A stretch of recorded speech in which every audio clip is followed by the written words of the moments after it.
Guilin answered some questions, but it also opened new ones. We fly northwest to Lijiang, about 2 hours in the air, and somewhere between takeoff and landing, the China we've been learning to read shifts again. A mountain at nearly 5,000 meters, where they sell oxygen cans at the entrance. A gorge so deep, the river sounds like thunder from the top. The best ancient town we've seen in all of China, and somewhere in the middle of all of it, dozens of brides on a snow-capped plateau, and a story about love on this mountain that nobody puts in the brochure. That's what Lijiang gave us, and we didn't see any of it coming. We are two curious retirees. Traveling and making videos is our hobby. For us, retirement isn't slowing down, it's speeding up. We fund every trip ourselves, so what you see is the world exactly as we see it. We owe nobody a rosy picture. No filters, no agendas. Just two of us busy traveling around the world. To satisfy our curiosity about China, we booked a 22-day private custom-built tour with local guides and drivers in every city. The team that made it happen was ChinaTours.com. They seem to be the China experts. They do different types of tours, small groups and private. We were able to customize the tour to our liking. As you can see from our China videos, they made our travel experience totally unique. If you're planning a trip to China or anywhere in the Indochina region, check them out. The link is in the description and also in the comments section below. We arrive as the sky is turning dark, and there is already something pulling at us. Rain falls softly on cobblestones that have been walked on for 800 years. Our hotel sits right inside the ancient town. Traditional wooden architecture, curved roof lines, lanterns glowing amber in the wet evening air. Lijiang sits at 2,400 meters above sea level, nearly 8,000 feet, in China's Yunnan province. This is the heartland of the Yangtze and Bai people, two ethnic minorities whose culture has survived here longer than most European nations have existed. Within minutes of dropping our bags, we are back out on the street. If you're hoping for Western food, you will not find it. Lijiang is hot, hot country, not the gentle simmering kind. The serious kind, red broth with what our guide delicately calls strong flavor, and what Zarko calls something that cannot be repeated on camera. This is where we learned two of the most useful phrases of our entire China trip. Bu la, not spicy, and yi dian la, just a little spicy. We repeat them like a mantra at every meal for the next 3 days. Sometimes it works. The rain makes this town feel like something from another century. Walking through stone alleyways with the smell of charcoal and pepper and wet cobblestone all around you. This is not tourism. This is something older than tourism. The next morning, we are up early. We are heading for Jade Dragon Snow Mountain. 40 kilometers outside of Lijiang, it rises to 5,596 meters, 13 separate peaks. The ridgeline, seen from a distance with snow across it, looks like a dragon coiling through the sky. That is where the name comes from. Before we even reach the cable car, our guide mentions that most visitors buy oxygen cans to cope with the altitude. All right, so we didn't pack coats because it was too much stuff to pack. And it was like one day you're gonna need a coat. And believe it or not, the guide pulled off and they're renting coats. And so we rented coats, and also we got an oxygen bottle. So we're all set to go, and you don't have to worry if you didn't pack a coat, you can rent one. Small aerosol canisters you point at your mouth and breathe from. They sell them everywhere up here, alongside thermal jacket rentals. Cover mouth and nose together. Okay. Press here and breathe. We rent jackets. We buy one can, shared between the two of us. Some groups we pass are carrying entire bags of them, 5-6 canisters each. We still haven't decided if that's excessive or if we were simply underprepared. As we rise, The air is getting thinner. The cable car lifts us to the Spruce Plateau, a meadow sitting at around 4,500 meters, ringed by ancient spruce forest, the snow-capped peaks rising directly behind it. The air is cold and crystalline. The silence when no one is speaking is absolute. We take the electric cart through the meadow because this is China, and even here, at high altitude, in a mountain wilderness, the infrastructure is impeccable.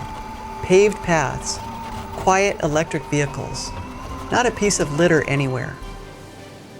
What catches our eye everywhere are the prayer messages. Thousands of small strips of fabric and paper, red, yellow, white, hanging from branches, from railings, from every surface that will hold them. Each one carries a wish or a blessing, left by someone who stood in this exact place. Buddhist tradition, our guide tells us, a way of sending a thought upward, toward the mountain. And then the mountain itself, appearing and disappearing as clouds move across the peaks. For several minutes, it is entirely hidden. Then the cloud lifts, just slightly, and the white ridge appears again, massive and silent. But it is not only the mountain that holds our attention. And there are brides everywhere, not a few. Dozens, young women in elaborate flowing white gowns, grooms in suits, and surrounding every single couple, a professional crew, not just a photographer. A crew, lighting reflectors, suitcases of outfit changes, assistants on standby. We watch this for a while. It makes us smile. But then our guide shares something that changes the feeling entirely. For generations, the Yangtze people here lived under a strict social system where families, not individuals, decided who could marry whom. If you fell in love with someone your family disapproved of, you had almost no recourse, no elopement, no defiance, no future. And so some couples chose a different way out.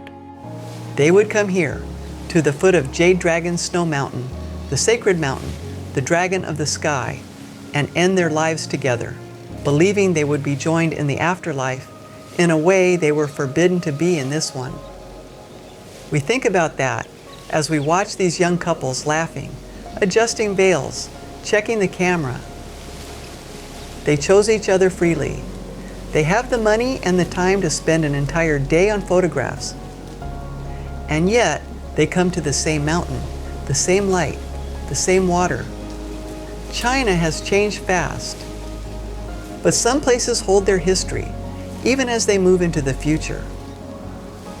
All those brides got us asking questions, and the answers surprised us. Getting married in China is a serious financial undertaking, one that falls almost entirely on the groom's family. There is a tradition called kaili, the bride price, a payment from the groom's family to the bride's parents, traditionally compensation for raising her, since she would be leaving their household to join his. The national average today sits around $10,000, but that number tells only part of the story. In many rural areas, the real cost runs far higher, and that is before the wedding itself. But the bride price is just the beginning. A man in China is often expected to own an apartment and a car, outright, not mortgaged, before he is even considered a viable suitor.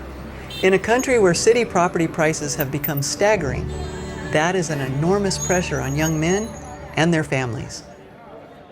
There is also a social concept called sheng niu, which translates bluntly as leftover women. If a woman in China is unmarried past the age of 27, that is the label society gives her. Not quietly. Officially, the term was formally adopted by government agencies in 2007 and has been used in state media ever since. That it falls heaviest on exactly the women least likely to accept it. Educated, independent, professionally successful women who will not settle for a partner below their level. A woman with a graduate degree, a good salary, and her own apartment. And according to this label, she is the problem. Meanwhile, millions of rural men cannot find a wife at all because they cannot afford the bride price or the apartment. More and more Chinese women are pushing back. Women now contribute significantly to China's economy, one of the highest rates of female economic participation in the world. They are choosing career, independence, and a high-quality single life over a marriage. Then, there is what researchers call the 4-2-1 problem. Because of China's one-child policy, which lasted nearly 40 years, many couples today are both only children. Together, they may be responsible for 4 parents between them, and in many cases, 4 grandparents as well. That is a lot of people depending on 2 sets of shoulders. And yet, despite all of this pressure, all of this cost, fewer Chinese people are choosing marriage at all. In 2024, the number of marriages registered across the entire country was less than half of what it was just 10 years ago. China's divorce rate climbed steadily for years, and even as it levels off now, the mandatory 30-day waiting period the government introduced to slow the trend didn't have the effect they hoped. The generation that followed the rules is watching the next generation quietly rewrite them. We think about that too, standing on a mountain plateau, watching a bride laugh at something her groom just said, a camera crew repositioning for the 5th time. Coming down from the mountain, our itinerary includes the famous Impression Lijiang show, an outdoor performance staged by Zhang Yimou, the same director who created the show we saw in Yangtze, and who directed the opening ceremony of the 2008 Beijing Olympics. Thousands of performers, the snow-capped peaks as the backdrop. We are told it is extraordinary. We are also told we have a 3.5-hour wait before the next performance. We look at each other. We make a decision. We skip the show. We need to talk about how we travel. Over the years, we've graduated from big bus tours to small groups, and now fully private. And we are not going back. We've done the big bus tour, the kind that comes with a cruise stopover, a flag on a stick, and 45 minutes at the Great Wall before they load you back on. Never again. Private travel means you go where you want, stay as long as you want, and get into places a bus load of people simply cannot go. ChinaTours.com made that happen for us. Private guides in every city, from the airport pickup to the train station drop-off. Someone who actually knew what we wanted to see. 12 euros more per person per day than a premium group tour. We didn't hesitate. Planning a trip to China, the link is in the description. We find our way to Bai Sha, White Sand Village, a small traditional settlement, a short drive away. A coffee shop on an upper floor catches our attention. Young people have arranged themselves on the balcony with the old village rooftops spreading out behind them, phones extended, composing. We understand by now that this is not unusual. We find a table, order properly made cappuccinos, and spend a quiet hour watching China try to capture the perfect image of itself. It is genuinely a better afternoon. We have visited several ancient towns on this trip. Every Chinese city, it seems, has built a version of one. Restored old quarters with souvenir shops and restaurants dressed in traditional style. Some are fine, some feel hollow.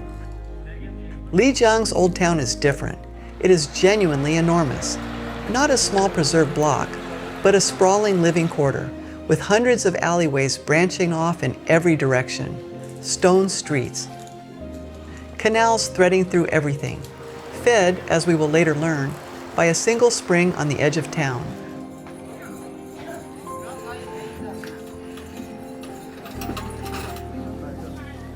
tourists mixed in with local people simply going about their evening.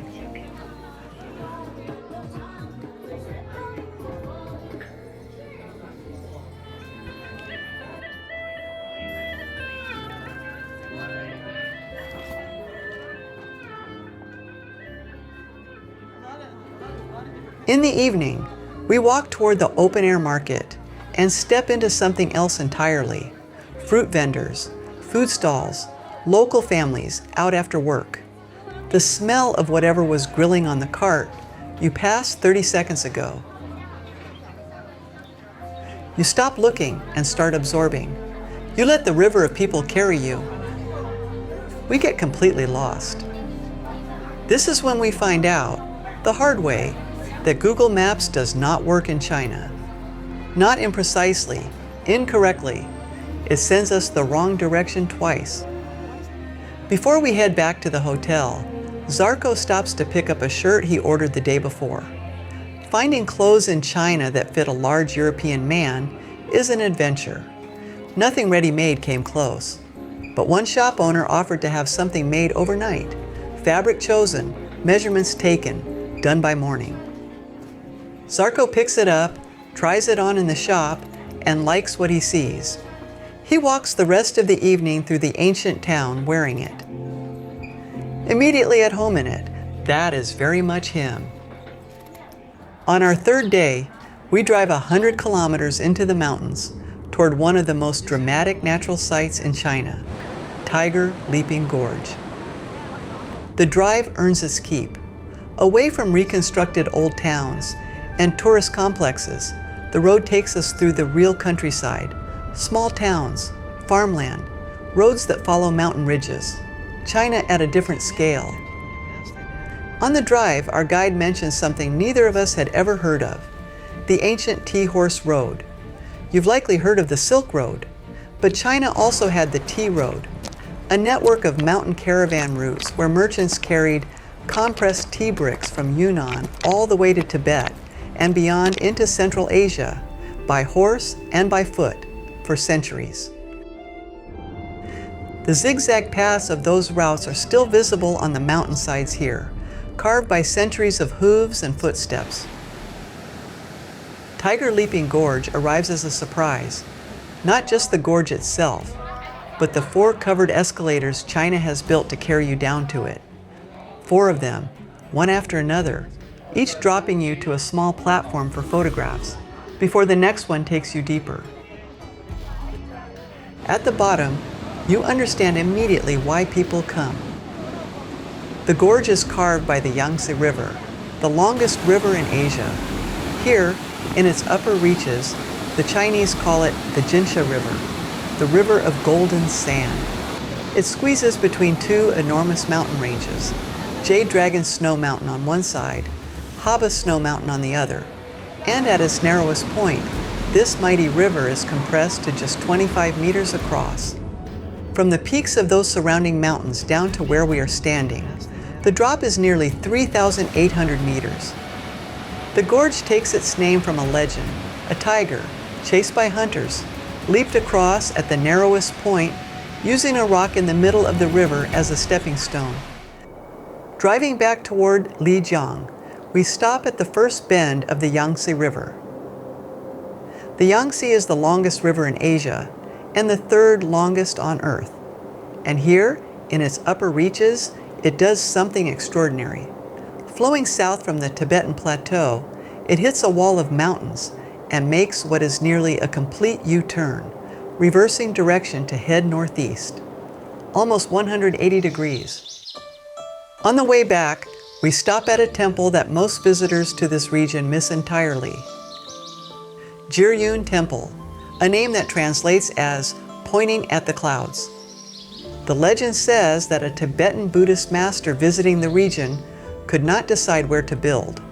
He saw a luminous, colorful cloud hanging over one specific spot. He pointed his staff at it and declared, "Here." The temple has stood on that spot since 1727. What makes Zhiyun extraordinary is what it is, a hybrid. The architecture blends Tibetan Buddhist character with Han, Naxi, and Bai traditions. layered into a single compound. You can see it in the roof lines, the upturned eaves of Han design, the heavy deliberate pillars of Tibetan Buddhism. One building, 4 cultures. The monks here belong to the Karma Kagyu school of Tibetan Buddhism, and they still live here. This is not a museum. This is a working monastery. We are guests passing through someone's home. In the courtyard stand 5 ancient trees: ginkgo, cherry, plum, mulberry, and scholar's tree, each one more than 200 years old. We turn the prayer wheels along the outer walls, large brass cylinders on pivots, each one inscribed with mantras, each turn sending the prayer out into the world. Visitors have been doing this here for nearly 3 centuries. Driving back through the countryside, we pass through a village, straight through its main street, slow enough to look. Behind the open gates, we can see into family compounds, multiple buildings arranged around shared courtyards, where several generations live side by side. Grandparents in one wing, the young family in another, relatives in a third. The homes are larger than we expected. The vehicles parked outside are new. Whatever assumptions might travel with you about rural China, the evidence through this car window tells a different story. At least here, in this valley, on this road, people are not struggling. They are building. On our last morning in Lijiang, before we head toward Dali, our guide takes us to Black Dragon Pool Park. We are here early. This is deliberate, because in the early morning, before the crowds arrive, the water is completely still. It is one of those views that stops you, the kind where you don't immediately reach for your phone. You just look first. What most visitors don't realize is that this pool has been feeding the entire canal system of Lijiang Old Town for hundreds of years. The city was designed so that water from this specific spring gravity feeds the whole town. We truly had a great time in Lijiang. David, our ChinaTours.com guide, showed us a part of China we didn't know ever existed. Just bought some tickets for us. He's taking really good care of us, watching out over us, making sure we're not stressing ourselves. And then we leave Lijiang. In the next video, we leave Lijiang and head to Dali, a city with its own ancient rhythms, its own minority culture, its own surprises. We visit a Bai ethnic village, an extraordinary ancient family mansion, and then board the high-speed train south to Kunming, where a stone forest unlike anything in the world is waiting for us. We'll see you there.